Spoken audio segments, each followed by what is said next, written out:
We're talking about 3 unconventional ways to lose fat. Everyone on the internet always talks about the most optimal way to do it. How I coach all my clients, sustainability comes from if you enjoy it or not. Are these the most optimal ways to lose fat? By no means is that the case. Do they work? 1,000,000%. I've done it myself and proved it has worked.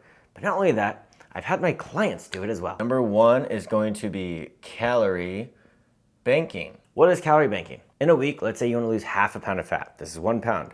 So a full pound of fat is 3,500 calories. So number 1, you have to find your maintenance. Maintenance calories, let's say, is 2,000 calories for the average person. On a daily basis, you need to lose 250 calories, and in that week, you'll lose half a pound. Pretty good. Really cool stuff. That's very conventional, and it works for some people, but that's not what we're here for. So rather than doing a 250 calorie deficit on a daily basis, you turn that 250 into a 350 calorie deficit, but on Saturday and Sunday, you eat at maintenance. You don't have to be in a deficit. This is for the person that can adhere to the weekdays a lot more because they're working, and on the weekends, they can spend time with loved ones. And they don't have to feel like a weirdo dieting, and they don't have to feel restricted. They can enjoy their time more. And I've seen this method work the best out of all these unconventional methods if I'm being fully transparent. I should have, as a content creator, said, leaving this best for last. But that's not what we do here. We kind of just freeball it. Number 2, fasting. If you know me and you've been a subscriber to my channel or you follow me on short form content, you know I'm not a big fan of fasting. I've used it before in the past, and when I'm in an extreme deficit, which you'll see later in this video, I use intermittent fasting. I'm a big fan of it. It helps me adhere to the calorie deficit. Are there side effects or it's not the most optimal thing? 1,000%.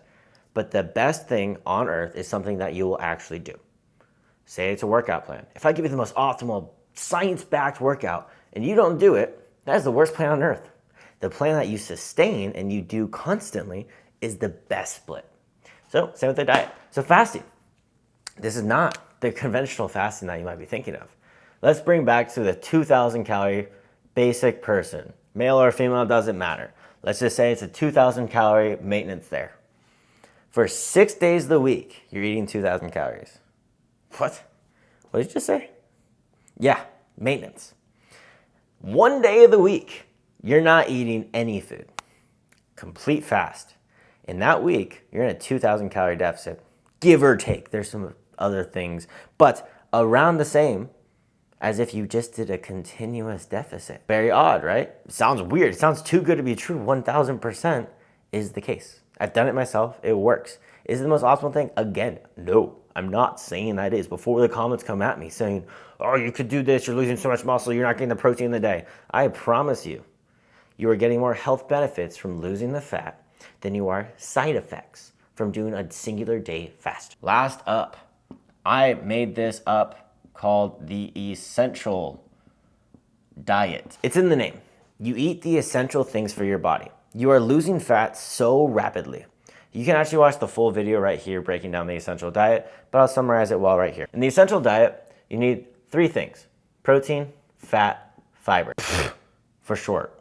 Your body only needs protein when you're in a calorie deficit to keep muscle on. That is what it's there for. And if you overeat on the protein, it's gonna make you feel more full. It's good for skin, hair health, nail health. So many other things are very important. But in this case, for calorie deficit related things, it's very important for the adhering the muscle or keeping the muscle during the deficit. That's what a lot of people are fearful of. And they think when the calories are too low, you're gonna lose muscle magically.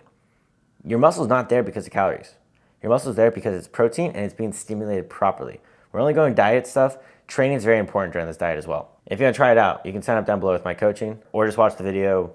That's recommended. And then fiber is essential for gut health. I don't care who says it. Fiber is not essential for your body. You need it for gut health. The number one preventative cancer right now that is killing men under the age of 50 is colon cancer. The number one thing that will get rid of colon cancer is fiber consumption. The number 2 most preventable cancer for women is colon cancer. And again, fiber intake. It is ruining the young generation that is doing the carnivore diet and things like that. So that's why I include it on the essential diet, and it makes you feel substantially more full. So it's a dieting hack, making you adhere to the calorie deficit, making you lose more fat. A lot of important things with these 3 things. Forgot to mention, fat. Fat is there to regulate your hormones. It is so key, and no one talks about it. Everyone on the internet talks about calories and protein. Why? You need fats. If you don't have, as a man, if you don't eat your fats, you have no testosterone. As a woman, you will lose your period. Does not matter your body fat percentage. Your body needs fat, especially your omega-3 and omega-6 fat ratio. I can talk about very nuanced subject right there. It's very in-depth and so key. I made a whole module for all my clients within. It is a very key thing for your body. So no matter what your calorie intake is, you need these 3 things. These are essential for your body. That's why it's called the essential diet. But you don't need carbs. I'm a big advocate for carbs. I love carbs. It improves performance, mitigates a lot of fatigue. So many important things for carbs. Is it required? No. I am not carnivore. I'm not any of these things. But to lose fat as fast as humanly possible, you want to rip a pound a week. You don't need carbs. So by theory, you might be saying also, I saw a lot of people ask about the fiber with no carbs. Net carbs. Net carbs is the carbs subtracted by fiber. You try to get as low as possible because you do need fiber. You really do need it. When I was doing this, I was losing 4.5 pounds a week. My maintenance calories is around 3,500 calories. And additionally, to create the bigger deficit, I burn an additional 500 calories. I'm not gonna say how I do it so you don't repeat it, but I burn an additional 500 calories. So during that time, I was eating 1,200 calories. You can do the math. I was losing around 4.5 pounds a week of pure fat. Unbelievable. And look at me now. Didn't crash my metabolism, still lean, feeling great, energy is great. You just don't do this diet for a long time. It's extremely hard to adhere to. But there's no limits. It depends what you think is essential. Some people see 50 carbs as essential. For me, I was trying to do 10 carbs a day. Crazy, I know. And don't get me started on getting over 200 grams of protein and 40 grams of fiber at 1,200 calories. That was a mission. I might do a full day eating, showing that diet and what I was doing, but holy cow. Comment down below if you want that. And these 3 diets work. They work well. They're not the most optimal thing, but this is my coaching philosophy. I don't think there's one diet that fits everyone.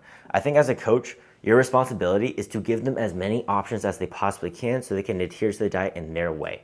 So you can teach them intermittent fasting, you can teach them carb cycling, you can teach them protein fasting, you can teach them fasting in general, teach them intermittent fasting, you can do the OMAD diet. So many diets. You just have to be educated and teach your client these things, because if you just give them a meal plan, if you just follow someone, they give you a meal plan, that is not a good coach. They have to explain why. I'm not saying every coach that gives a meal plan is bad. If they don't explain why this meal plan will work for you, the second you're not working with them anymore, your results go away. You go back to square one. So you have to understand the why behind every decision, like I explained here. You just learned 3 different diets. Give them all a shot, all for free. You don't have to buy my coaching. You can try 3 different diets and see if you enjoy it. If it doesn't work, that means you can't adhere to it. It's not because the diet itself doesn't burn fat. It means you don't like it. It's not Atkins, it's not keto, it's not intermittent fasting, it's not your insulin, it's not your cortisol. It's something you can adhere to so you can stay in a calorie deficit, because who in the right mind says, oh, how much insulin's in here? How much cortisol is in here? You say this is 3,500 calories for a reason. Please like, subscribe, and let me know anytime you guys want me to break down. I love these YouTube videos and you guys have been amazing. I just started YouTube on these daily uploads and they're here to stay.